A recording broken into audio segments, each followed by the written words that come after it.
Good evening, everyone. Welcome. Today is Wednesday, October 20th, and we're here for Everything is a Viewpoint with Venerable Robina Courtin. We're always so happy to have Venerable Robina back with us. She's here tonight to talk a little bit about emptiness. I want to introduce our speaker. I always say she needs no introduction, but I do it anyway. Venerable Robina was ordained as a Buddhist nun in the late 70s. She's worked full-time for the FPMT and over the years has also served as editorial director of Wisdom Publications, editor of Mandala Magazine, executive director of Liberation Prison Project, and of course, as a touring teacher. Most recently, she's taking social media by storm. I personally am a big fan of her Something to Think About videos on social media. So I recommend them to everyone. So with that, I'd like to offer a mandala on behalf of the center before we turn things over to Venerable Robina and for our opening prayers. This ground anointed with perfume, strewn with flowers, adorned with Mount Meru, 4 continents, the sun and the moon. I imagine this as a Buddha field and offer it. May all living beings enjoy this pure land. Idam Guru Ratna Mandala Kam Niryatayami. Okay, everyone. I can't see you all yet, but I'm sure I'll see you in a minute. So here what we've just done before was offer the whole kind of the universe, all the objects of the universe to the Buddha as a request for the teachings. And here we're just expressing 2 things. We're expressing our reliance on the Buddha and his teachings. And the second 2 lines stating this kind of marvelous goal or purpose or motivation, as the lamas would call it, for our being together here to listen to these teachings. And that is to think, that we're listening to these teachings so we can take some tools from it, put it into practice in our daily life so that we can eventually become amazing, fully developed beings so we can be of benefit to others. It's saying something like that. Sangye chadang soke chognam la jancho baru dagni kyab suchi dagi chanyen gipe sonam ki drola penche sangye dropa shog sangye chadang soke chognam la jancho baru dagni kyab suchi dagi chanyen gipe sonam ki drola penche sangye dropa shog. And once I'm in English, I'll say a few more words just to express it. We're saying that until we're enlightened, we're going to rely upon the Buddha, the Dharma, and the spiritual community. And by the virtuous karmic seeds we plant in our mind by listening together to these teachings, may we become a Buddha, no matter how long it takes, so that we can be of benefit to others. All righty. Here we all are. Let me see you all. Now I can see you all. Good. Hello, everybody. Hello, Betty. Happy to see you, darling. Okay, everybody, there's Donna. So listen, yes, we're going to talk about emptiness, but maybe we're going to talk even more broadly. It's such a funny statement, isn't it? Everything's a viewpoint. It sounds kind of a bit wishy-washy.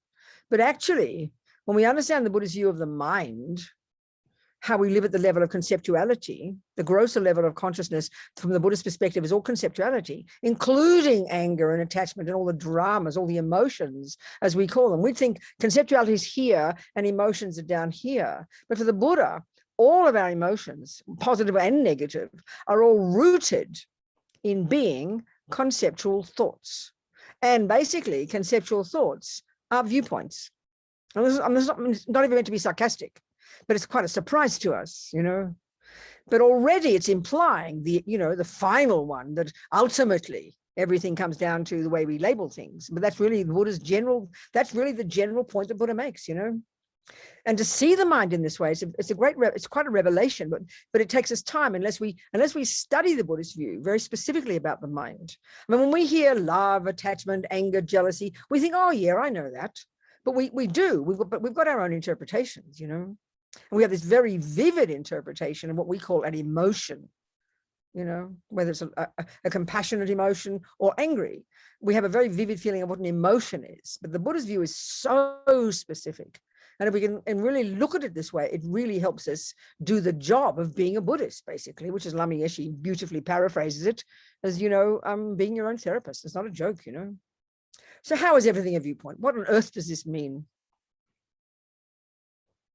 Well, a way of putting the model of the mind in Buddhism, Buddha talks about how we've got 3 categories of states of mind. There's no fourth. There are those that are neurotic, I-based, fear-based, delusional, affliction, all these words we know so well from studying Buddhism. Neurotic, you know, Buddha would have liked that word, a Greek word, he would have liked that. All the unhappy states of mind. And we're so intimately familiar with these, and we sort of totally take them for granted. And in our culture, psychologically and in our neuroscientific views, these are normal parts of a normal person. But the Buddha's view is so radically different, it's quite surprising. We know that what Buddha is essentially saying, that what he has found from his own direct experience, that all the unhappy, neurotic, deluded, I-based, fear-based states of mind are not intrinsic to us. They're not integral to who we really are, and thus can be removed. This is quite a shock to us, you know. In fact, it's almost laughable. It's almost shocking to think that you can be a normal person and have no attachment, no anger, no fears, no jealousy, no depression. But that's exactly what Buddha says we can all accomplish. In other words, and that points to the second category of states of mind, the positive ones, the virtuous ones, the useful ones, the reasonable ones. And these are the ones we all know too: love, wisdom, kindness, compassion, generosity, forgiveness. We know these words so intimately. And the Buddha's view is there's an incredibly clear distinction between these 2 categories of states of mind, you know, incredibly clear. The first lot are, you have these various characteristics, and this is what we're getting to about a viewpoint. One of the key characteristics of all the negative ones, implied by that word negative, is that they're miserable. They cause you to be miserable. Not, you know, when you're angry with your boyfriend and you say, why are you unhappy? You'd say the boyfriend is the cause. Buddha says, yeah, maybe he's just the catalyst. The real reason you're suffering, the real reason you're miserable is because of the anger. And this is a very clear point that Buddha makes, again, as shocking as it sounds. Why are you happy, Robina? You've got a happy feeling. Oh, that's because of the boyfriend. No, you're happy. You've got a happy feeling, maybe because you're feeling loving or because you're feeling virtuous, you know. So then the third category of states of mind, you've got the negative, neurotic, deluded, ridiculous ones that causes pain. You have the positive, optimistic, appropriate, valid ones that are called the virtuous states of mind, if you like. And we don't like using that word in modern psychology. It sounds rather sort of judgmental, you know, negative and positive. You've got this third lot, which I like to call the mechanics of the mind: intention, attention, concentration, discrimination, these parts of our mind without which we wouldn't function. But, you know, a murderer and a meditator both need mindfulness. Mindfulness is his ability to keep your mind, bring your mind back to what you're concentrating on. And that's not in its nature negative or in its nature positive. And this is where we have to get a sense of what these terms mean in Buddhist psychology. It's not in modern psychology. We don't use these words at all. So we've got these 3 categories of states of mind. So in this first lot, the first and second lot is what we're talking about here. So, you know, if I say, let's say, who's my boyfriend tonight? I've got any boys here? They're all girls. I can't tell the difference these days anyway. Well, there's one. There's Claude. Let's say Claude's my boyfriend. I presume Claude's a girl. He looks like a boy. Yeah, we can't tell these days.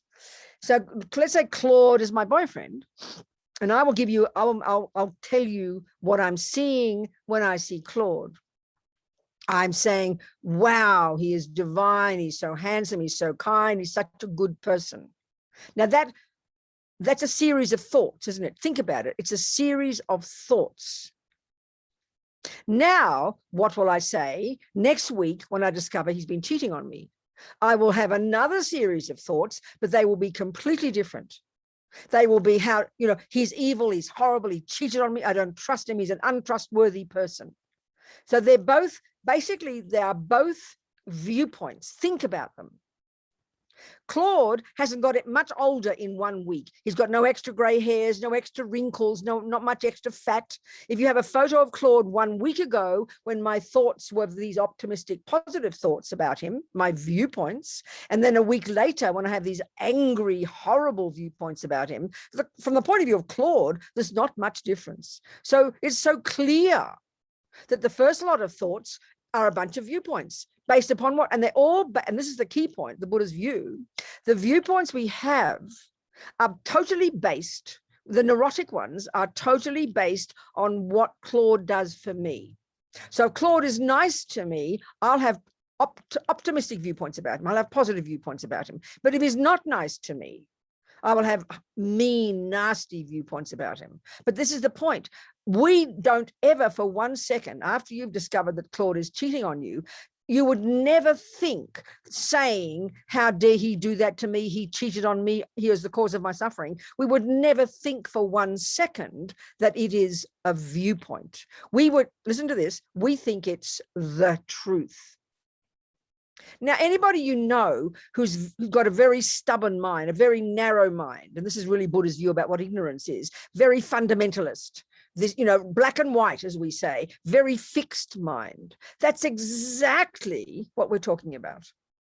So when a person's got a very stubborn, fixed mind, like if I go to Starbucks and want my coffee a very particular way, very determined, I want it exactly this at 180 degrees and this at 2 shots and blah, blah, blah, a very fixed, and I'm attached to that view, attached to that wish.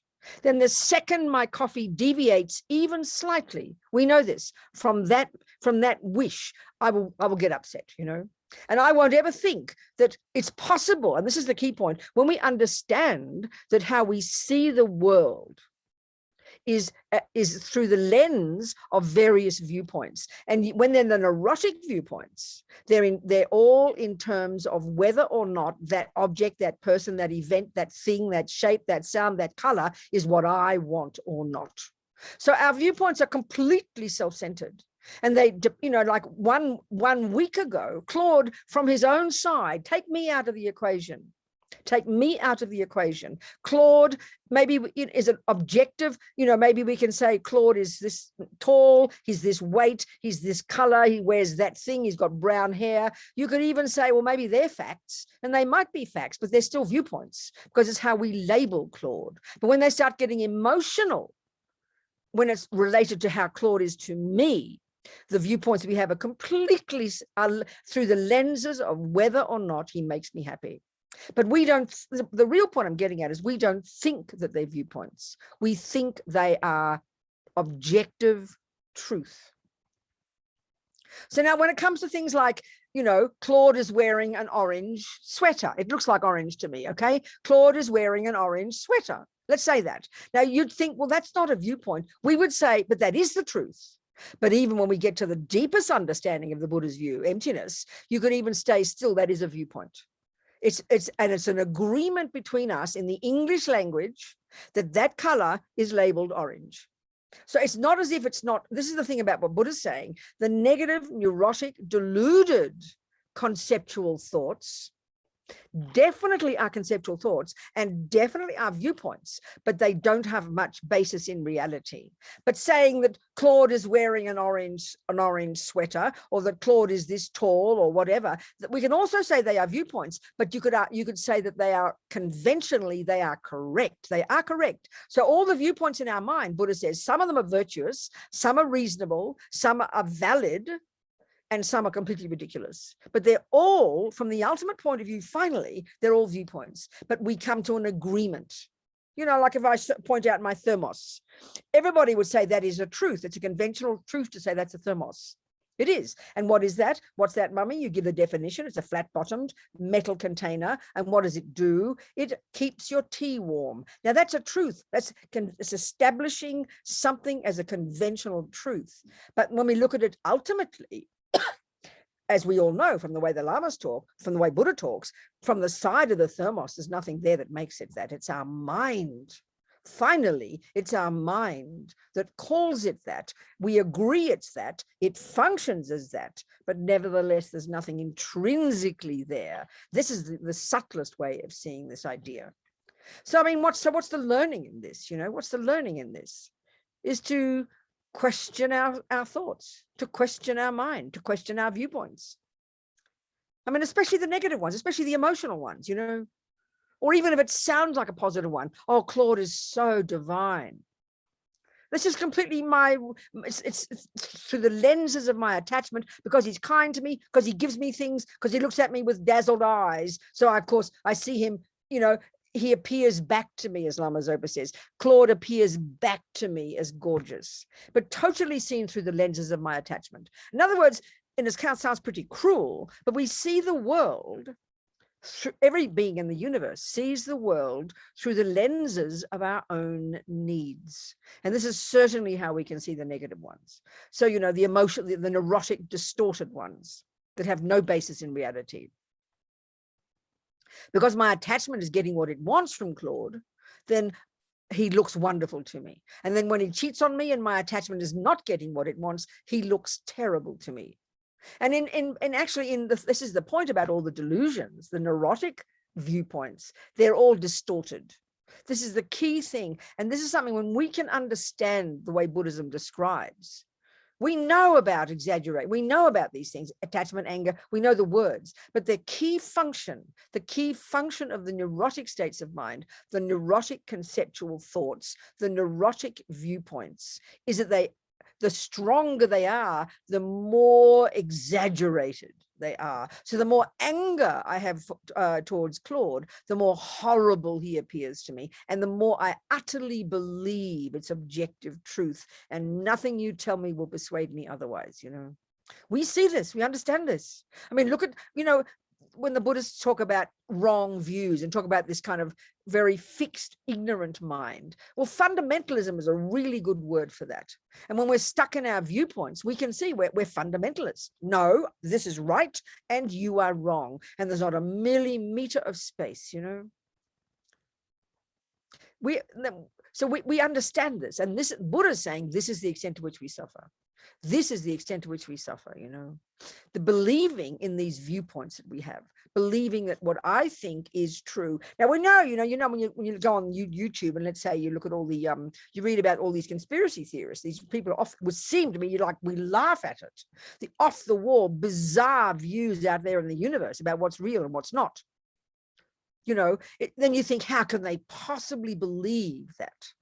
Well, that's exactly what Buddha's saying to all of us. When I'm angry with Claude, I've got this very fixed fundamentalist view based solely on the fact that he did something mean to me. He might be really kind to 27 other people. I do not care because we are so I-based and all these neurotic views are completely I-based. I would never think I'm a fundamentalist. I would say, but he is horrible. Look what he did to me. He is kind. Look what he did to me, we'll say. We confuse this kind of logic because I is either getting what it wants or it's not getting what it wants, you know. So we would never think we were fundamentalists, but that's being fun. That's what Buddha means by this very ignorant kind of mind, very black and white mind. And we've all got that when we're stuck in our views, stuck in our ways. Even no, I don't want to go to that movie. I want that movie. No, that's a bad movie. I want this movie. We ordinary little baby things. Forget about whether you think, you know, you believe in the QAnons or whatever they're called, you know. It's just an extreme level of superstition. In fact, one of the words in Buddhism, Lama Yeshe would use it a lot, and it's sounds surprising. One of the words you can use as a synonym for these neurotic states of mind is that they are superstitions. So what's a superstition? Think about this. A superstition is something that you believe in that just isn't true. I mean, we think of it as kind of silly, a superstition, but delusions are in their nature superstitious. In other words, attachment, when you see the cake on the plate through the lens of your attachment, the cake and this is not, forget even emptiness yet, but it's the same approach. It's just emptiness is more subtle, that's all. And we're just talking the branch delusions, for example, attachment, and forget about Claude, just the chocolate cake. When you're seeing the chocolate cake on that plate, so you are correct insofar as it is a chocolate cake, it's not a carrot cake. You've at least got the conventional label correct, but that's about all you get correct. Because the rest of it, the way that cake appears to us, or as Lama Zopa puts it, the way everything out there in the world, and this in particular here, the cake, appears back to us, is in the aspect, this is how they put it, in the aspect. It's rather curious. It's in the aspect of whatever's in the mind. So if attachment is in the mind, which is emotional hunger, which has the function of feeling like I'm missing something. And that because of habit, I become very attached and needy for the chocolate cake. So as soon as the chocolate cake comes, we know what happens. I mean, we're really emotionally quite disturbed. You can't say no to it. Before you know it, the hand is out and it's in the mouth without even thinking about it. You know, we know this. Because why? What's happening? Because it is appearing back to us as incredibly delicious. See, this is where to distinguish between valid viewpoints and invalid ones really gets quite difficult. Let's say this chocolate cake really did win the chocolate cake prize, you know, in the, what do you call it? In Australia, we call it the Royal something or other show. What do we call them here? When you have all these people make their cakes and they bring their cows and you all have this competition, you get blue ribbons. What's it called? In America, what do you call that? Fair. Huh? That would be a state fair. There you go, a state fair. That's exactly right. So you know, people bring their cakes and their cows and you win competitions. So you could argue, but Robina, that cake is the best cake. It's been pronounced by all the chocolate cake experts to be the #1 chocolate cake. Still no contradiction. So it's not as if there's no delicious chocolate cake there. This is the interesting point. And this is where it's hard to see the difference. It did win the prize. It did win the chocolate cake. And if you taste it and you're an expert, you will definitely distinguish it's the better than the others. That's not contradicted here. But it's kind of because what we tend to think is, well, if I'm seeing through the lens, through the chocolate cake, through the lens of attachment, and it's a big lie, then it doesn't really matter what the chocolate cake is like. No, that's nihilism. There is a delicious chocolate cake there, but this is now getting to the emptiness one, but not intrinsically, not in the cake itself, not on the plate. That's the thing. And that's the way we see it now when the mind gets all overexcited and has no control. And we're just talking chocolate cake here, forget the boyfriend. You know, the mind is so, and this is where another whole aspect of attachment is what it comes from, what is exaggerating, why attachment exaggerates the deliciousness. This is kind of an interesting point. It's a way of putting it. The more, this is where the fundamental energy of attachment is emotional hunger. Now think about this. If you are hungry for something, it's obvious you're missing it, isn't it? It's obviously you're lacking it. And that's the energy of attachment. The stronger this emotional hunger is there, what is another way of putting it is the strong, that is to that degree the strength of our dissatisfaction. I don't have enough. In fact, even more fundamental, I am not enough. So attachment, this emotional hunger, is a symptom of a very small, unhappy, dissatisfied person.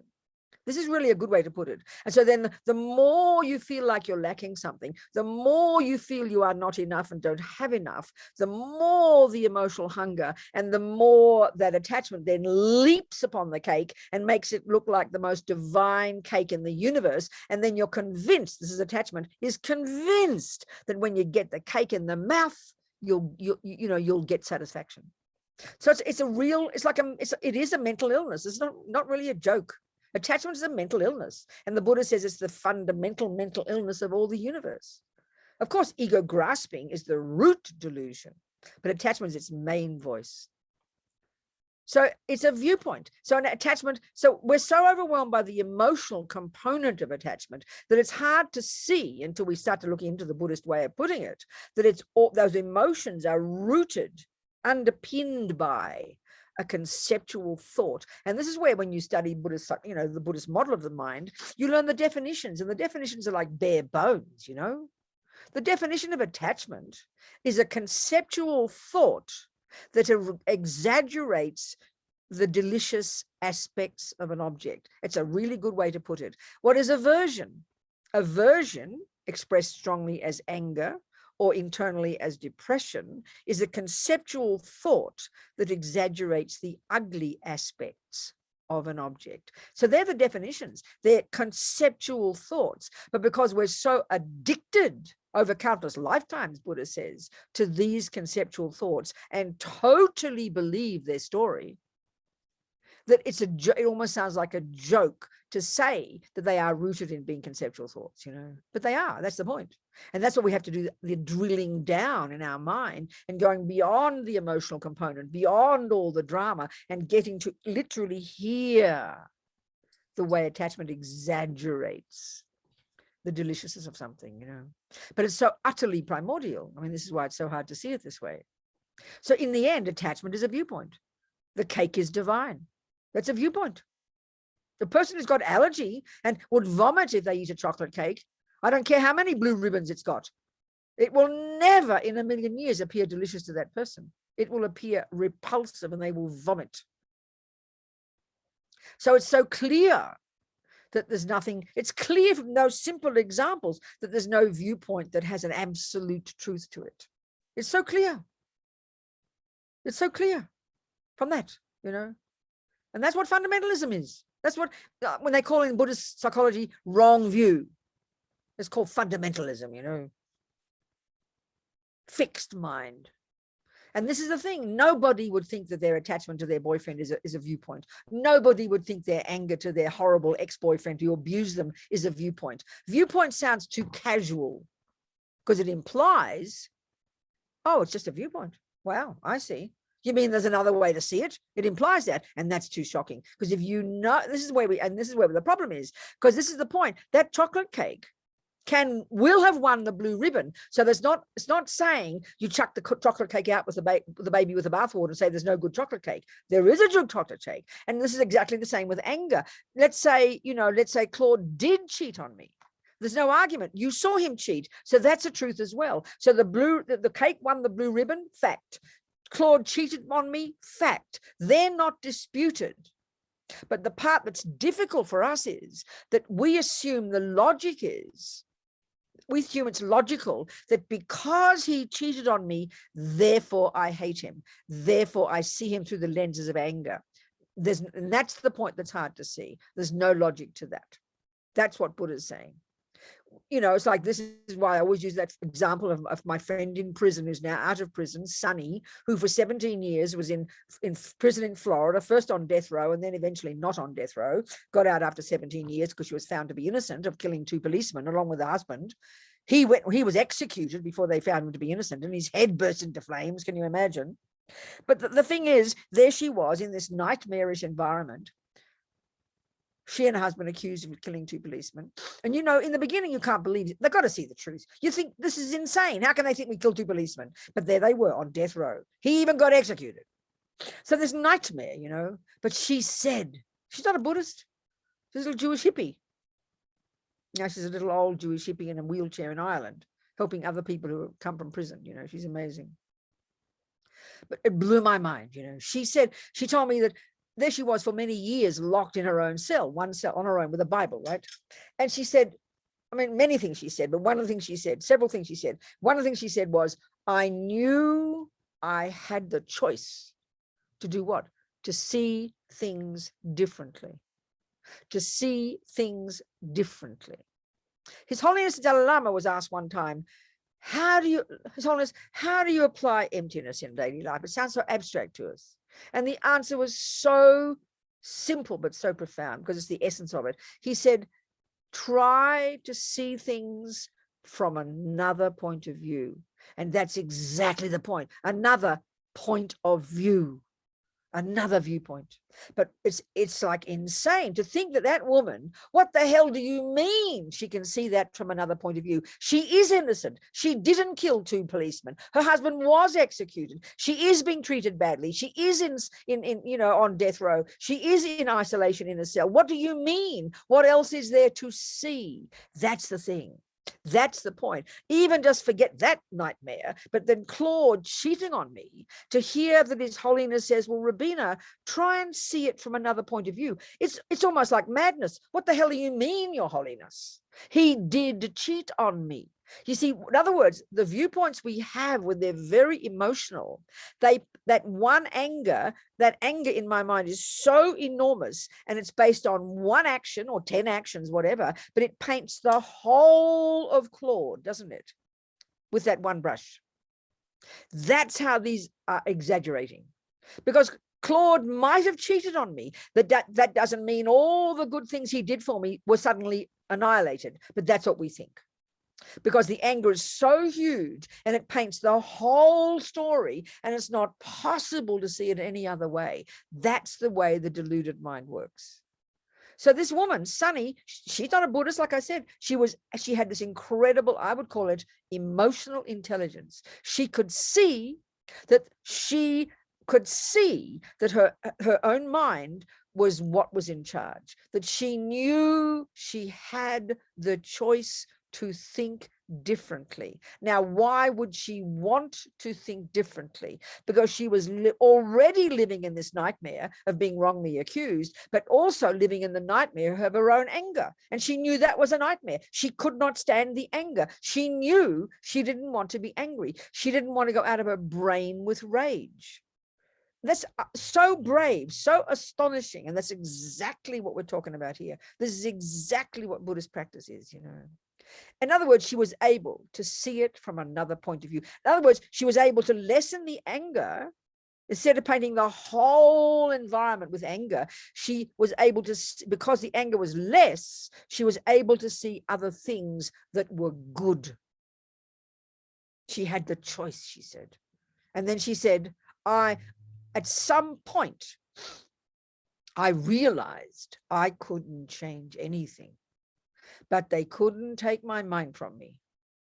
So I decided, and I told this story so many times, I decided I am not a prisoner. I am a monk. I am not in a cell. I am in a cave. Now that's so extreme. I mean, that's like Lama Zopa's exact teachings. He teaches at that level all the time. And there was this ordinary woman, you know. I mean, I find it so inspiring. It's unbelievable. Because you could say she didn't, and this is where it's so interesting, she didn't have much anger. This is hard for us to accept because we just think anger is a normal state of mind. And when a really bad thing happens, naturally, everybody will be angry. Buddha completely disagrees. You are born with the tendencies you've got. And some have very powerful tendencies to be angry when attachment doesn't get what it wants. And some people, like Sunny, don't have much anger. This is hard for us to accept because we believe the anger is totally triggered from the external environment. No, Buddha says, it's a habit in your mind, baby. And that's the point. And for me, anger, it sounds such a cute thing. In modern psychology, we don't go on about anger. We just think it's a normal state of mind. But when you know people yourself in your own life who don't have much anger, they're very sane people. They're really quite happy. They're quite content. Their minds are more spacious. They can see things from other points of view. Anger is the one that is so painful. And I'm talking about depression as well. Depression is internalized aversion. It's a state of mind that comes when attachment doesn't get what it wants. It's so primordial, you know? So that's what practice is. But to see them as viewpoints, Sunny could see that. So she changed, took away the viewpoint to change. I'm not a prisoner, I'm a monk. So she wasn't living in La La Land. She knew she wasn't in Tibet in a cave. She's not stupid. But she was able to label it differently. And this is the point now. What's the point of this? Guess what? She didn't go crazy. I mean, I've met so many prisoners in and out of prison, wrongly accused or whatever. Most are kind of emotionally stunted because you're treated like an infant in prison. You're treated like an animal sometimes as well, with great respect. Animals are treated better. And then you completely have no tools to work on your mind. So there's this enormous well of rage and frustration and despair that you don't know how to deal with. But Sunny wasn't like that. She was able, she found the tools within herself to see her environment, to see her whole reality in a different way. And I mean, when you meet her, she's just this little old lady in a wheelchair. You would never, ever imagine any hint of the nightmare of those 17 years because she was able to deal with it, to work with it. It's very powerful, you know. She was able to change her mind, able to see things differently. I mean, we talk. She's not interested in karma. She doesn't talk about karma. We have talk other things. This is my own interpretation of this woman, you know. So delusions have the function of exaggeration. The stronger the attachment, the more demented you are internally, the more frantic, the more hungry, the more you dump on that object, and the more you paint an insanely ridiculous exaggerated picture of the object. And then when you know, like when I'm in love with Claude, totally attachment taking over, and then he cheats on me, the bubble bursts and you go crashing down to despair, to rage. And these are viewpoints, states of mind. So the job of being a Buddhist, to see our viewpoints, to question their validity, to see if they are valid, because a valid viewpoint, I mean, even just conventionally speaking, if you say 1 + 1 is 3, we know from math that's not a valid viewpoint. 1 + 1 is 2 is also a viewpoint, but we've all agreed that it's a useful one. And so we've all shaken hands and agreed that that's a valid viewpoint. But it's still a viewpoint. This is what's so fascinating. And it's also true. But a viewpoint that isn't valid, like attachment and anger, they distort and exaggerate. So they're viewpoints, but they are distorted. There's no objective basis. That's really what Buddha's telling us, you know. So our job is to distinguish between the valid ones and the rubbish ones. That's the whole point. That's the source of our happiness. I've only talked for half an hour. Look at that. Any questions? Have a conversation with me. Yeah, go, Claude. I want to say thank you so much for talking about this topic. And it was almost like you were talking straight to me. And of course, you always have this powerful, powerful effect on my mind. And you've helped me in the past before when I had that horrible motorcycle accident. Yes, exactly. And so the struggle. So first of all, the struggle that we're dealing with right now is especially my adopted son. And he can get pretty violent. Wow. He can say, "I'm going to kill you." Wow. And last week he smacked me in the back of my head. Yes. And you know that he doesn't really mean it. But I want something that I can do. And then the only thing I can think of is insight meditation to kind of see it from a different point of view. Now, granted, I used to be. Seems to me, Claude, but first of all, there's two things, Claude. You know, you have to work on your own mind. There's no doubt. Yes. But, you know, the real thing that's got to inform your response is the way to help him. I mean, of course, if you're just full of, let's say you're full of rage, you're not helping yourself and you're not helping him. So clearly you've got to be able to be wise. But I mean, the major one is to be able to see his mind and know what is most beneficial for him. So what, just even from that point of view, what do you think? That's what I need help with. And so we're looking for a therapist and stuff like that. He has ADHD, anxiety disorder, PTSD, attachment disorder. Well, all of this from the Buddhist perspective is called lots of attachment and lots of anger. And it's not just being sarcastic. So tell me about it. Tell me his good qualities.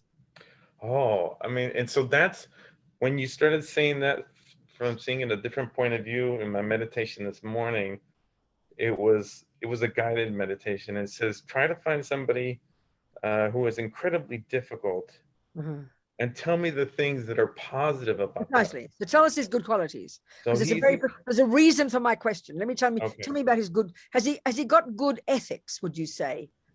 What do you? What I mean by, does he lie? Does he steal? Does he harm animals? Does he want to hurt people? I mean, has he got kind of negative intentions, do you think, underneath the actions? You see, there's our actions and then there's our mind. And I was a wild child and my mother had to send me to boarding school, but I had fundamentally good ethics. And I discovered that when I went to boarding school, I became like a saint, you know? So is he a liar? Is he cheat? Does he steal? Does he want to harm animals? I mean, tell us about his mind. What do you think? Well, he can just get aggressive. I mean, he's gotten better. He'll start throwing things. He'll start. But what is his mind like? Does he lie and steal? No. These are what I mean by ethics. We don't think about this in modern psychology. We only talk about the behavior and then we assume we're seeing their mind. But sometimes I know one person, I mean, the same thing, one person said, what am I going to do with my 15-year-old daughter? She throws chairs at me. And I said, tell me about her good qualities. So if you can see that he's fundamentally good ethics in his mind, he's got a good heart. He doesn't cheat or steal and lie and, You know, I mean, you see what I'm trying to say? They're important things to see. When he's good, how does he behave when he's good? When he's good, how do you communicate with him? How does he No, communicate? he's a generally he like? sweet. He's a generally sweet boy, and Okay, we that's what I'm hang out, asking. and we do everything, have a good time, joke around. Essentially, we play this game called Fortnite together, and we have a great time. We watch movies, and that's the majority of the time. But what it can be is incredibly overwhelming, not only for myself, but my older son and Of my course, wife. yeah. And so it's like, how do I help them all? And I know it has to start with me first. Exactly, I understand. How old is he? He is 9. Okay. Does he have a lot of time with just himself and you, or is he with other kids all the time? Well, that's the biggest issue, is that he hasn't been able to develop any good friendships because of COVID. And it's just like, and then we just moved recently. And so we are essentially his friends, right? And we are the ones that take him and do stuff and have a good time. But he hasn't really developed any kind of real, I mean, if you looked at his bed right now, he's with my wife right now, they're sleeping in the bed. There's plushies all around him. And I talked to him today. It's like, so what are these plushies doing? And he is saying, oh, they're protecting me. And he carries those plushies everywhere. What's a plushie? What's a plushie? Sorry. They're essentially stuffed animals, stuffed. Okay. So anyway, so I just think you keep trying to see his mind, but don't just buy into. I mean, it is true these labels are fine that you're talking, but try to see beyond the labels and try to see his heart. I mean, try to see his heart, because that's his saving grace. Behavior is one thing, because whatever he can't control his mind, he can't control his behavior, so he's out of control. But I mean, but his heart is another thing. So to be able to get to see his heart. I'm trying to be wishy-washy here. And then, of course, do everything you can to find ways to help him, give him a therapist or whatever you like. But I mean, in general, does he love you and his mother, his wife? Yeah, he says, I love you, Papa. And he says, I'm really happy. And, when he first came to our home, when he was 3 years old, he used to kick, pinch, punch, scream. Yeah. And then we put him in timeout, complete waste of time. And then I say, well, wait a minute. I'm doing all this meditation stuff. Why don't I do a time in? And so I would pick him up, hug him really strong, because he did that sensory input. And I would sing to him. Right. And this helped. That was when he was 3 years old. And so now he's 9. He's a little older. I don't think that's going to be. Is he intelligent? Is he good at his schoolwork? Yes, he's an excellent reader. This is where for you've got to learn to see your own mind and really be skillful with your behavior with him. Deal with your mind on your own, but don't express it with him. You've got to have really wise behavior and find and look outside the box like that, hugging him, for example, instead of telling him off, because that doesn't help. When a person's really aggressive like that, they just become more aggressive because they're going to be proud and stubborn. But I think, you got to get to see his heart and see his good, try and see, no matter what his negative behavior is, you've got to know his good qualities. Because if you're his father, you've got to encourage those good qualities. In other words, the more you see his good qualities, the more you can speak to those parts of himself. Don't always see him through the lenses of all those labels, Do you understand my point? Yeah. And that's how you can get more wise. And of course, you've got to have a lot of patience, but a lot of skill as well. I can't imagine it. I can't imagine it being so courageous. But compared to when he first came to our home, he is done so amazing. Okay, then so just keep having confidence. But you've got to see his mind well. When I said to you ethics, and you didn't know what I meant, you've got to look at his fundamental mind, look at his fundamental qualities. And that's the Buddhist approach. It's very important. Instead of all these labels on his behavior, And maybe you see another thing too is this. Where do you live? What town? I used to live in Austin, and now I live in Kyle. Where? Kyle. It's Kyle, Texas. Oh, okay. There wouldn't be a Tibetan doctor there, would there be? But you see, No, the Tibetan medical system is a bit like the Chinese, because his wind energies are completely berserk. That impacts upon his different states of mind. But Tibetan medicine is herbal medicine that works on the wind energies, which then calms the mind. So I think if you can look a little bit into Tibetan doctors, just start researching. You might find something nearby, because it's very powerful. It works slowly, but in a very fundamental way. Do you so understand? the Tibetan doctors, because I've just been in contact with Geshe Sopa, and he's our Okay, resident teacher Okay, at the fine. Austin Center. What is he suggesting? Same thing, similar thing? Or He not? suggested, it's called, and maybe you might know this, he called bull blessing or bear blessing. I don't know about these, It's but an he's good. Indian- He'd help you, but try and check a Tibetan doctor, because their medicine works the way they describe our energy. We've got this subtle wind energy and we've got the mind, and they're very linked. And his wind energy is like berserk, you know, so the mind is berserk. You calm the wind energies down, that calms his mind down. So just look into it. But it seems like you're doing well. Keep moving, keep practicing, but try to see as much as you can beyond the behavior. Try to see his mind. And then you speak to that part of himself more and more. Because when you're like that and you've got this bad behavior, I know for myself of being very angry as a child, everybody only sees that and they keep responding to your anger, so you keep being angry in return. It's a vicious circle, you know. So you've got to be very wise, Claude, to try to speak to the better part of him, slowly to encourage that part of him to grow, which is what you're doing anyway. Keep moving. You're doing great. You're laser focused. It's amazing how you just continue to just always know what to say. Darling, I'll do my best. Okay. Good, Claude. Thank you, sweetheart. What else, people? Anybody got any questions? Yeah, we have a question from Denise. Good, Denise. Talk to me. Hi, Venerable. I'm wondering if I may offer something that worked for me to Claude. Oh, I see. Maybe, okay. It's just really quick. Okay, go then, sure. We learned it from Mr. Rogers, and we bought a plushie that was a puppet. And instead of me asking my son, how are you feeling? Because I was somebody he wanted to impress, so he didn't feel like he could share. We bought this puppet and we called it Felix, Feelings Felix. Mm-hmm. And it was, what are you feeling right now? And he shared and shared and shared. And it gave me this opportunity to see the positive much more easily. That's very good, Denise. Well done, yeah. And Maybe you can text more to him. Maybe you can text each other and tell him about that. Yes, and he actually uses sometimes his plushies as saying like, I'm so mad. And he'll start throwing, and it's like, I take this.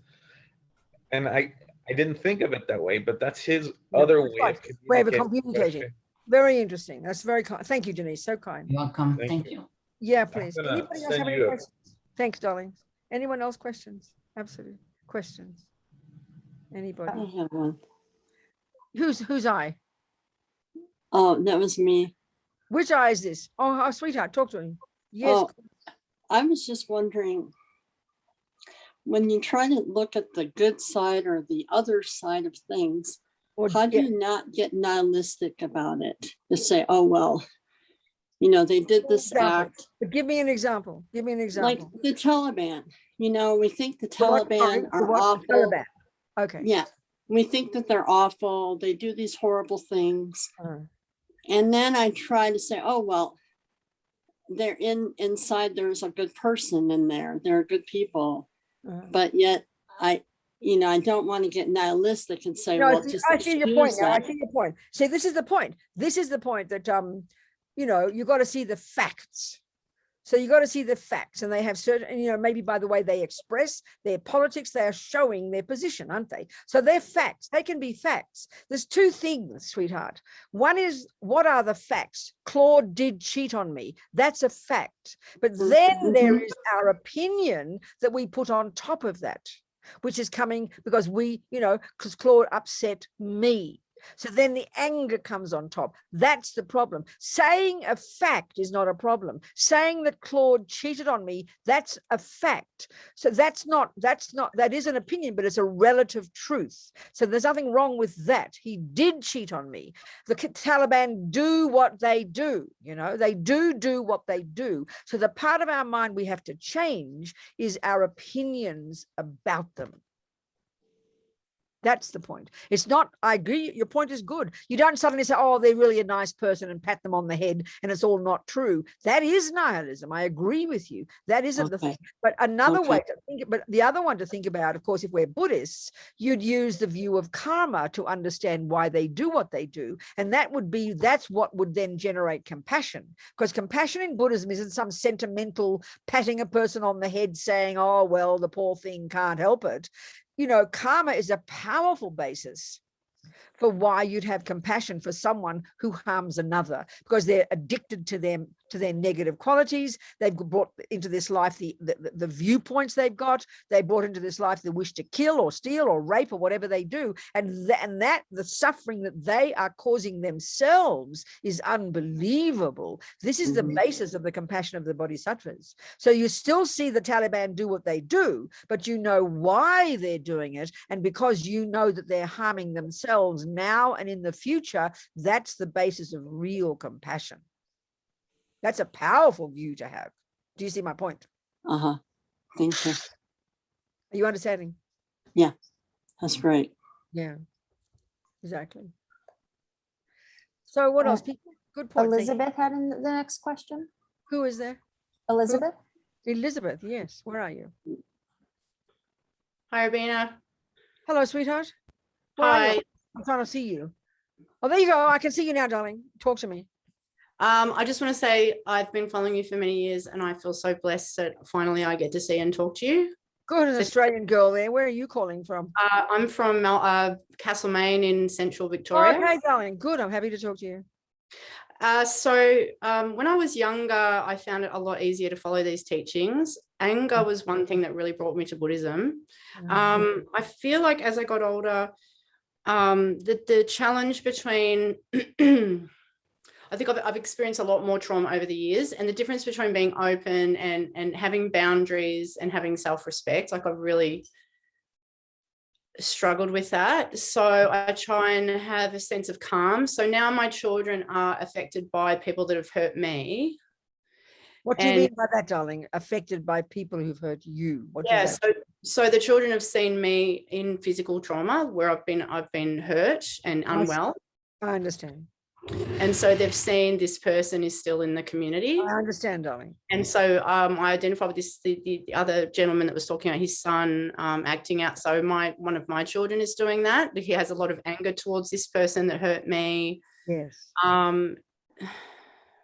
So then the question, what do you think? Yeah, I'm not sure what the question is, but I guess it's just, continuing to practice, isn't it? Like, that's it. See, the thing is, this is harder as I get older. As I get older, it just feels more like more stuff happens. So there's more things. I know, but I've got a feeling, Elizabeth, maybe it's a bit unfair to yourself. My feeling is, and this is not uncommon, that when the Lamas say this, that when we really do start to practice, we think our mind is getting worse. It's just that we're seeing our mind more deeply, and you're digging deep down and you're seeing there's plenty of shit in there, Do you understand? We're seeing it, Elizabeth. When we're blindly ignorant and blaming the whole world, we don't even notice our suffering. So maybe you're not getting worse. Maybe you're seeing yourself more deeply. You're drilling down, and that's really good. Yeah, look, I think it's just that when I was younger, I wanted to take refuge and become a nun. Yes. And so my teacher said to me, he said, no, this is your karma, this is your work. He said, that's easy for you. You're now here with children, living in the real world. And I feel like there's always been an element of resentment about that. I see. I understand. But you've got the kids now, so that's it. That's your life. Yeah. Yeah. So, this is where, so you got to look at your mind, see your stuff, and then you got to look at your child's mind, and you can understand what you're saying. But it's just the same thing just saying to Claude, the more you can see your own mind, the more you can see your mind and what your stuff is and what your projections are, your viewpoints, the more you can separate yourself from your child and see them very clearly. So often Yeah. we see our children naturally through our own neuroses. You know, we can't see each other properly. So the more you work on your own mind, the clearer you'll become, and the more clearly you'll be able to see your child, their negative qualities, their positive qualities, and therefore be a wise mum, you know? Yeah, and I feel like there's just like the subtle, justifiable anger, and then how to feel the anger and then actually have that motivate you to do good. I think that's something that I'm trying to work with him. It's like anger is something that will arise. You can't necessarily completely escape it. It's going to come up. But then Well, eventually, if you work on your what mind, do you do with that anger? well, Like what you've done, like working with people, like my son likes to help the, kids in town that are having problems or whatever. And I said, well, you get yourself in order and then you're in a strong place to be able to actually help people. That's right. Exactly. That's right. Yeah. So he's doing really well then. It's great. So what you're doing, are you more worried about him or about you right now? What's going on? Probably me. Just I'm just here at a perfect time because I have found the anger becoming quite overwhelming. His lately. anger or your anger? Mine. You get angry Yeah, with whom? mine. Is it you get angry with your kids? Or you get angry with the politics? You get angry Everyone, everything. Huh? Oh, everything, everyone, just some sort of Kali, some Kali energy. Okay. Yeah. And then, so what is interesting also to see, Elizabeth, when we really understand that anger is the response to attachment not getting what it wants. So our main disease is this deep bottomless pit of emotional hunger. And when that's thwarted, and that's what we just have to learn to live with it and attempt to harness the response, so to go deeper beneath dissatisfaction. Whatever happens, we're dissatisfied. I'm not good enough. He's not good enough. It's not good enough. The politics is not good enough. And then anger blurts out. So try to go beneath the anger to the dissatisfaction, because dissatisfaction is the attachment. And when we think I'm not enough, it's not enough, I haven't got enough, then this is where it all stirs up, Look at the dissatisfaction and learn, like Lamiyeshi said, we have to learn to be satisfied, which sounds a bit like catch-22. Yeah, no, it's so true. Yes. And I mean, does it manifest often in yourself as you not being enough, you not being good enough, you not doing enough? That's the most deep one that's the deepest attachment we all have, darling. That's the one we're never satisfied. We are, and therefore we're always looking hungrily for approval out there. So that's one of the deepest ones we have to give up as well. So just slowly, Elizabeth, and try and pat yourself on the back occasionally and try to be satisfied. I'm doing the best I can. I'm doing okay. It's good enough. Lamiyeshi would always say, it's good enough. You understand, darling? Yeah. Thank you. It's sort of a bit like humble. We're a bit rude to ourselves, We've got to be a bit more humble with ourselves. It's good enough. You're doing okay, Elizabeth. And it's one step at a time, baby. It's a process. Yeah. Do you understand, darling? Yeah, thank you so much. Yeah, Good. so true. So true. Thank you. Thank you, darling, very much. Thank you. Who else? And There's the a next hand over question is there. Christine from LA. Yeah, come on, Christine. Talk to me. Hello, Vulnerable. Good evening. Hello there. I'm really interested in. Can't hear you, darling. Not so much the I, as in me, but the reactive. So I can be in a place of peace. I can be in a place of calm. I can be disattached from my thoughts and my feelings. But then I find myself after a period of time where my brain wanders and I become reactive to the actions of other people, and when really I just need to just stay back in my lane and not be reactive. So, okay, so thank you. It's a really good, let's just look at that. So the words we'd use, if we use the simple Buddhist psychological model, reactive means something is happening out there that you don't like, isn't it? So you start having about it. Is that what you're saying, isn't it, basically? Yes. That's right. That's exactly right. This is in a way, it's a profound thing. This is where we go crazy, Christine, because the Buddhist way of putting it, we've got this emotional hunger in this attachment, and it's always wanting something more. It's always feeling that what is there isn't enough. And we're kind of, and it's very subtle. So when it doesn't get what it wants, which is what you're saying, when someone thinks,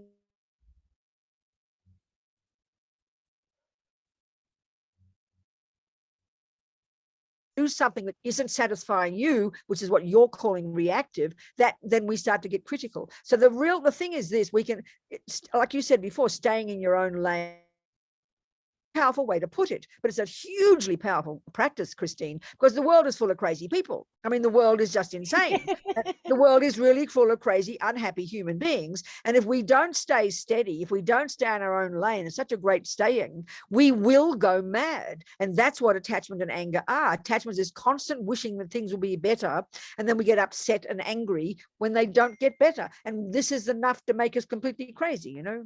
So it's really true, because the thing is, we have to ask ourselves the question, this is a really good point. I wonder why it's necessary for me to have an opinion about that person. Let them be. I mean, it's a miracle. It doesn't mean you become detached. It doesn't mean you become uninterested. It just means you observe and try and see it from a compassionate point of view, that people are crazy. People do crazy things. People are harming themselves while they're harming others. So just observing that and not have an opinion, which means don't stick your nose in it, which is another way of saying keep yourself in your own lane. But it's a very powerful practice, Elizabeth. It's not that easy, but it's pretty profound if we can do it. Just observe, but out of sort of some kind of kindness, by looking at the crazy world and what people do. And the thing is, when people harm other people, who do you think they're harming first? Which is themselves. So you can begin to have a bit of compassion when you see this. But yeah, if we don't mind our own business, it doesn't mean cut ourselves off. It means stop having constant negative opinions about people. We will go mad, isn't it? Absolutely. I mean, we do. I mean, I myself, I completely understand the level of frustration that happens as I am observing what's happening around me. That's right. And exactly. granted, I'm in a unique situation, but it's, I can look at that, and I can look at that situation, and I could go, it's so much more, you're making it so much more difficult than what it needs to be. Right, exactly. That's the point. But I'm not sure that I really need to be the person who is saying anything, because then if I'm saying something, then that means I have an attachment to it, right? But we have to ask ourselves why we always have to have an opinion about everything. That's what we all feel compelled to do, which makes us completely insane. Maybe we just have to let it come and go. Let some things come and go. If it's your child, that's a different discussion, But if it's like the world out there, we just stick our nose in everything. We just go completely nuts. We can still see it happening, but there's a way of interpreting it that could actually make you more compassionate, or make you think, well, thank you for showing me how not to be. It's instead of all the time this criticism, look at these people out there, like as if we're walking around being saints and everybody else is wrong. But sometimes see it as a learning for yourself. If you see a person out there being crazy, instead of criticizing them, think, well, thank you for showing me how not to be. Then you make it a learning for yourself, and it's more gentle, it's more kind. Do you understand? That's beautiful. That's beautiful. Thank you so much. I find that a very powerful approach, Thank you, Venerable. That's good, so darling. beautiful. Good. What else, people? Dearest people? Talk to me. Feel free to unmute if you have a question, or you can raise a virtual hand and we'll take people in order. We don't have anything else lined up right now, Venerable Robina. Okay. So, let's summarize what we're talking about. I mean, the points that Elizabeth's, all these points are just variations on the theme, they've all variations of the theme.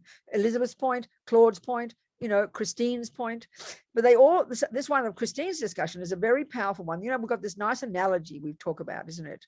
That a bird needs two wings. It's a way of framing the whole of the Buddhist path to enlightenment. There's the wisdom wing, which is really all the nuts and bolts of work that we're discussing right now, the work you do on your own mind. And then you've got the compassion wing, and the compassion wing is dependent upon you doing the work on your own mind. That's pretty clear, like we discussed with both Elizabeth and Claude.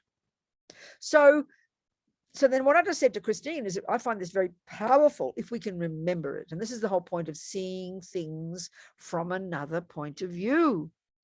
Because we're all driven by attachment, and it's so primordial, everyone's got it, way more subtle than we can even imagine the meaning of this word is, you know. It's always hungry, it always wants things to be different. It's never satisfied. So when you're living in a big crazy city, you know, and you're living in anywhere, doesn't where you live, wherever you live, there's always going to be something that will happen that won't satisfy your attachment. It's just inevitable. It's just join the universe here. So instead of not just suppressing and then becoming blind and not looking at anything, you can't do that. And instead of sticking our nose in everything, like Elizabeth, like Christine said, keep yourself in your own lane. The really powerful approach, there's two, basically based on these two wings of the bird, there's two approaches that we can practice. And the one I just said to Christine, I find very powerful. And that's applying the wisdom wing. In other words, you look at the external world from the point of view of it's like a workshop, and you're learning. It's like, you know, if you're learning nutrition, and if you're learning nutrition, everybody you see on the street, instead of criticizing, oh, there she eats too much, oh, look at her eating too much and she's obese, or you can tell that she doesn't eat properly, you use your knowledge about nutrition, and it's learning for you. And everybody you see, you are right in what you're saying about them, but you take it as a learning for you. Well, my God, look at that person. You can tell she needs more vitamin D. Look at that person. She needs more vitamin C.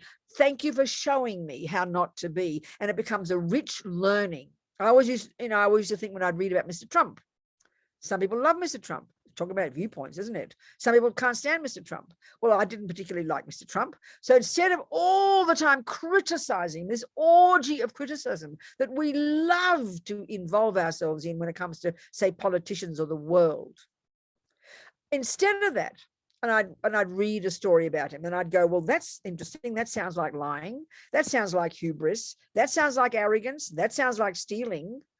Instead of criticizing it, I would say to myself, like I said to Christine, thank you for showing me my own mind. Thank you for showing me how not to be. Then you have a completely different experience of the world. It becomes a rich learning for you about yourself, instead of just, you know, what we say in Australia and England, instead of wanking, this constant criticism, go crazy, you know. So, okay, now if you're in Claude's position, you can have that part of your mind observing your son, saying, oh, thank you for showing me how not to be, but you don't just leave it there, because you've got to also help your son. That's different. Then you've got to do something that's beneficial for him. But in most of the world, you mind your own business.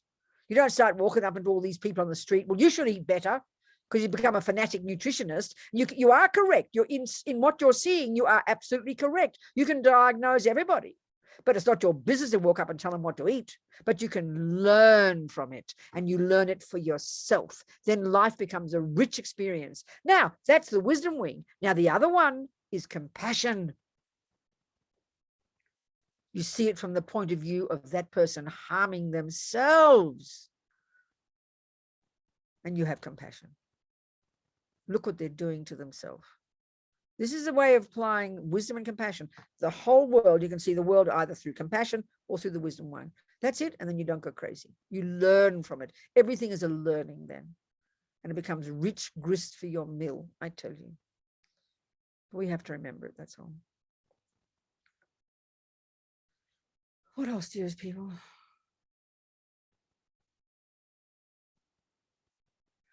What else? You want me to talk more, huh? All right. What time is it? 7. What time do we start? 7, an hour ago, yeah. Okay, so I mean, yeah. Okay. Huh? What happened? It was me. Who's me? What's me? It's Hi, me. sweetie pie. Hi, Lynn, darling. Talk to me. I want your opinion. Maybe that's not the word. I want your reaction to the word or phrase self-care that's being talked about a lot. When? Haven't been talking about here, have we? In what context, or what did you say? Sorry. No, darling. So tell me what the question is. Say the question. What does it mean to you? I don't know. I never use that term. What do you use it? What do you mean by it? I don't use it. Well, then why are you bringing it up? Because it seems like it seems like we are never not caring for ourselves. I think what it means is to take care of yourself instead of other people first.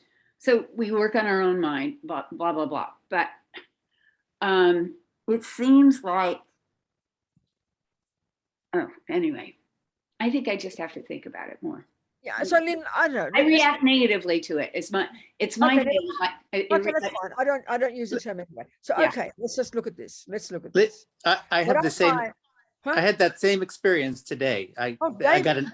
Lord. Yes. Hi, Robina. Hello, darling. I got an Tell us. email from, sent out by Alexandria Ocasio-Cortez's office. Yes. And she was talking about self-care. It was a whole email about self-care. How and how interesting. Well, you especially can tell us people- what it means. People who are activists, they get burned out and they just get caught up in their anger. And she's saying, oh, you have to take some time out, to take care of yourself, so Okay. that you'll be able to sort of, There you go. continue the struggle, and put one Okay. foot in front of the other, Yeah. and not just get completely burned out. But, a lot of self-care doesn't strike me as actually being all that nourishing. Exactly. She did highlight the spiritual aspect of too, but a No. lot of self-care is just like, go to a spa or, No, do some. this I find is a totally interesting point, David. Now it's about, I was going to get onto the point, but you've said it so perfectly.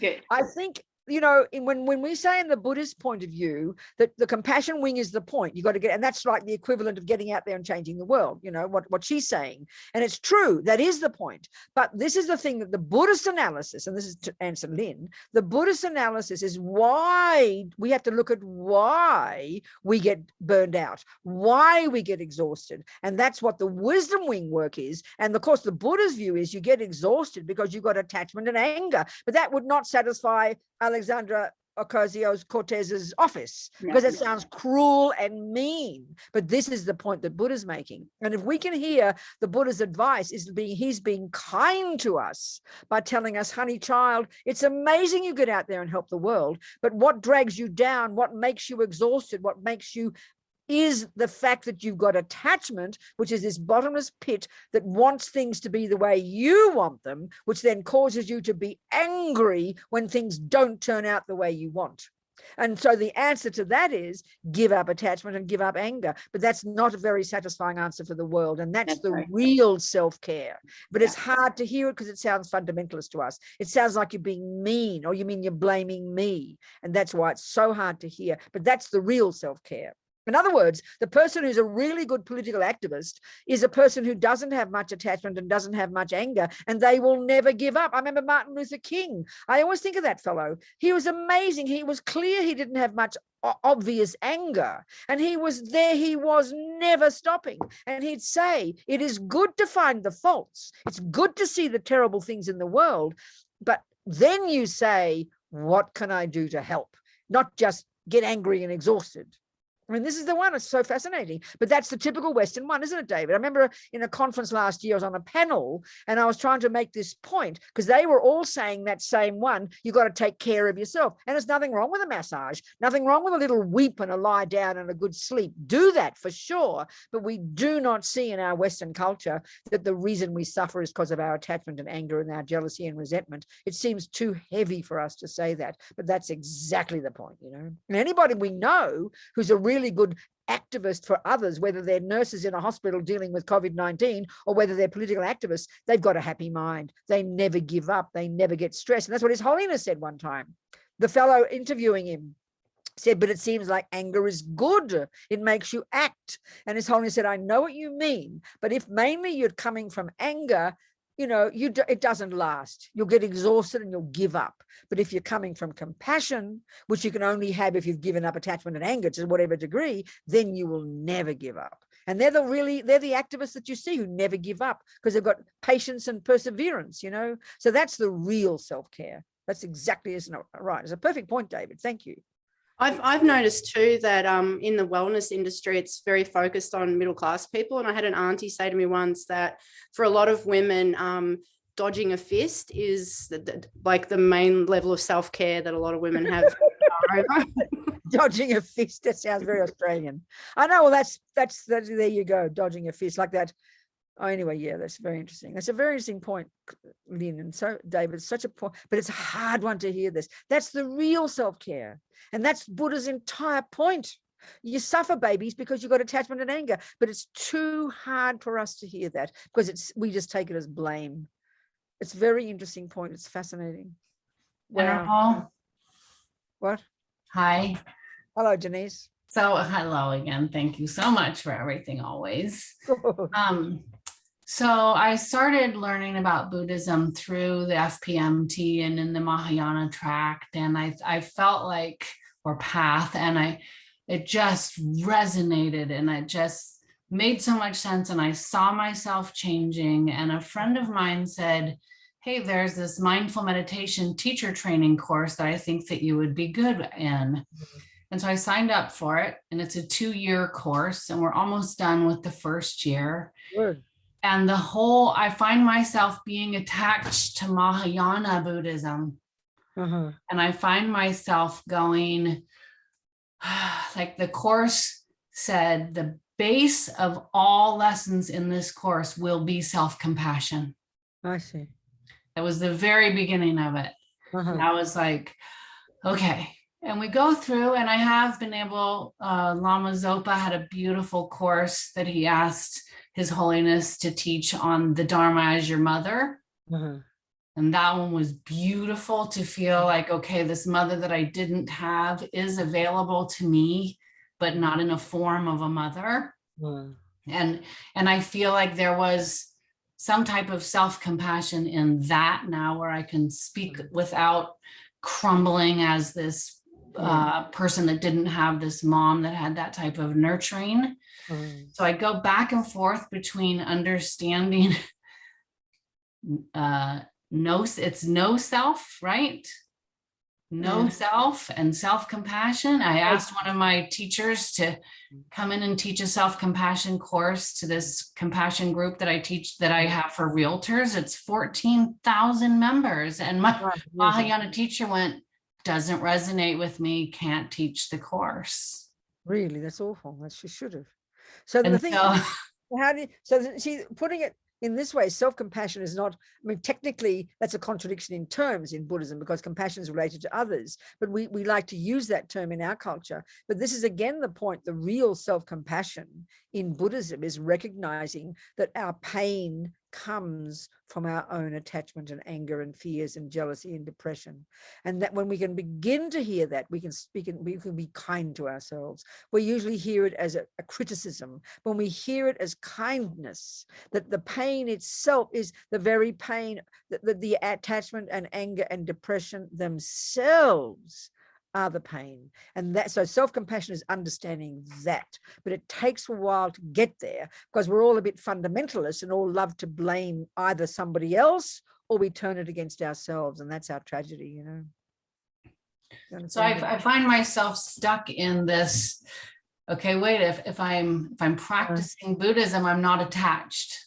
So I need to not be attached to the Mahayana. So then I need to... Don't chuck out the baby with the bathwater, darling. I mean, it's a long time, Denise, before we are giving up attachment. It's going to be a long time. So the Mahayana approach is very skillful. Given that we've got attachment, at least let's be attached to useful things. That's a really much wiser way to put it, Denise. It's impossible to think of that you can give up attachment now. So you've got to be, the Mahayana approach is to be wise and at least be attached to good things, useful things. So nothing wrong with that. But if you're seeing it, understanding it properly, it'll go away eventually. So there's no contradiction, Denise. Thank you. Thanks. Thank you. What else, people? Any other points to bring up? We don't have any other questions lined up, but Venerable Robina, I'll just mention real quick, I put something in the chat. I kind of took an opportunity for a little commercial as a follow-up to the talk about self-care and anger and activism. We actually have a special event coming up in November, anger, social justice, and Buddhism. Okay. With Sujatha, who I know you know, and Sujatha, yes. Shahida Simmons. Sujatha. Yeah. Wonderful. That's wonderful. So That's if people want to continue that conversation, you know, they can certainly join, and of course, you're welcome to join too. See, this is the point that reminds me, when I was my first kind of phase of my life, I was well, the second phase, whatever you like, I was a really full-on political activist, you know. And this is when I see it now in hindsight. When, in other words, I couldn't distinguish between being angry with the injustice and seeing the injustice. This is the thing I was saying before. So this is the revelation that, as Martin Luther King put it, he actually said, it's good to be angry, but what he meant was, it's good to see the suffering. You need to see the problems.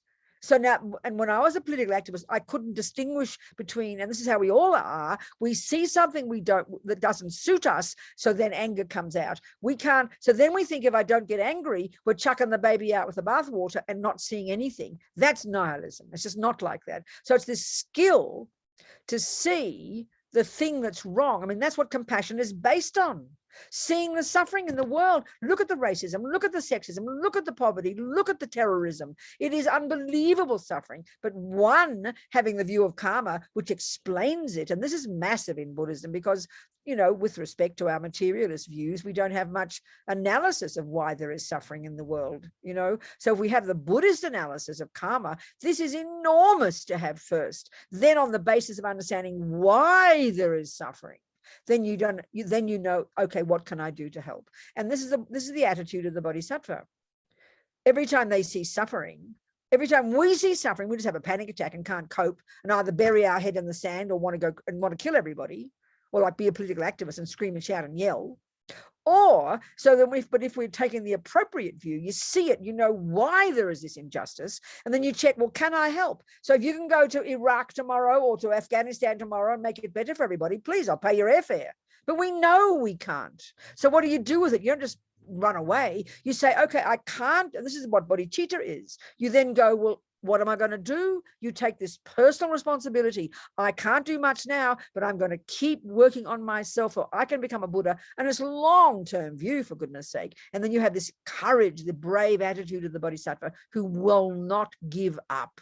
You don't give up. You do what you can. You help that ant, that dog, that one person, but you don't give up working on yourself so you can perfect yourself, so eventually you will be qualified. So this is always the brave attitude of the courage of the bodhisattvas who have this courage. I mean, even just on a relative level, you look at the political activists, Martin Luther King, who never gave up, never gave up, never gave up. That's the powerful attitude. And you do what you can and don't have a panic attack when everything is a disaster, you know, which is what anger is. The panic attack is anger. You can't handle it. This is the courage we need to develop, you know. But of course we have to know where we're at. If you can't cope with the world out there, well, keep out of the way. You've got to know where you're at, what you can handle. Otherwise you go crazy, you know. Anyway, blah, blah, blah. So I'm sitting in quiet little Santa Fe where it's so peaceful. You see about 2.5 crazy people. And then 2 weeks ago, I went to New York City. I could not believe, I thought everybody on the streets was crazy. Every single person was crazy. And the drunks and alcoholics and people falling over, talking to themselves. I could not believe it. And I suddenly thought, what the hell am I doing in boring old Santa Fe? So I'm going to start traveling again. I like crazy people. So I'm going to Europe for 3 months, December, January, and February. Then I'll start traveling around the States again. A little bit here, but I'll keep my little base in Santa Fe. So I'll come out to California and see you all. All right, darlings. Before we all die. If you really like crazy people, I'll invite you here to Florida, but that's Florida. Yeah, Florida's pretty crazy. more of a joke for the US people in the audience. Which bit of Florida? Miami? I'm about 2 hours north of Miami, and so it's still South Florida. Oh, there you go. Okay. Now all these big cities are completely insane, but I like it. It woke me up. Somehow I kind of woke up out of a dream, thinking, what the hell am I doing in Santa Fe? You know, this quiet little town. Nothing wrong with it. I'll come back here. I've got a little spot here I can come back to. Anyway, blah blah blah. You've got a lovely back house for you with your name on it, Robina. Oh, darling, I'm very happy. Northern California, Mountain View. Okay, good. Okay, nothing wrong. Anyway, you people, what else is there? Come on, you guys. Ask me some more meaty questions. Nothing? No questions? Hey, Venerable. There's Maria. Hi. Thank Hello, you. Thank you so much. So you mentioned there's been mention of nihilism, and I hear that word and I haven't been able to apply it to something. Yeah. in my practice. Yes. But there was something that kind of triggered something for me. And one of my most challenging relationships is with my mom. And so there's a lot of work there to do for me. And I love it, you know, good, bad, and the ugly. But if I understand nihilism correctly, what happens is we have really, really good days, like for a week. And then, you know, in the beginning, I'm like, this is, enjoy it today because it's going to change. It can change tomorrow. Enjoy it today because it can change tomorrow. And then I'm kind of swept away by how many fantastic days we have. And then I kind of forget about all the other stuff that comes out for us, the delusional states that we both end up having. And then it just kind of blows up in my face. Like we're both in anger, or we're both just delusional. And so nihilism, is that when I think so. Okay, now forget what nihilism is, but what you're saying, it seems to me, this is how attachment works, darling. Attachment is unbelievably more subtle and more nuanced than we think it is. It's not just like, oh, I like chocolate cake. It's so primordial. And it's this, like I said, emotional hunger. So when attachment's getting what it wants, when everything is going nicely, what happens is we cling to it. Oh, now everything's lovely. Isn't it fantastic? And we forget that things change. And then what happens is you start to fight, the bubble bursts, you go crashing down, and then you go, oh my God, everything's a disaster. And we think that won't change. So we're too stuck. 1 minute it's all up. We think now we've found it's all perfect, and then it goes collapsing down. Oh my God, now it's a disaster, and you can't see the light at the end of the tunnel. So there's got to be more, literally, forget nihilism.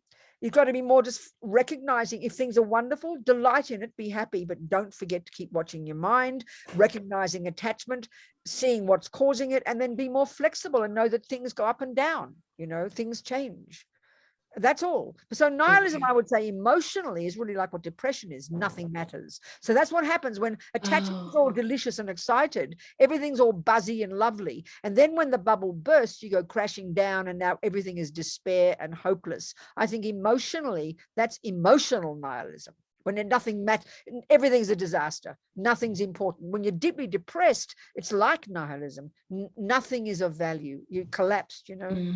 So attachment and this internalized hopelessness, they're the extremes we go between. Okay.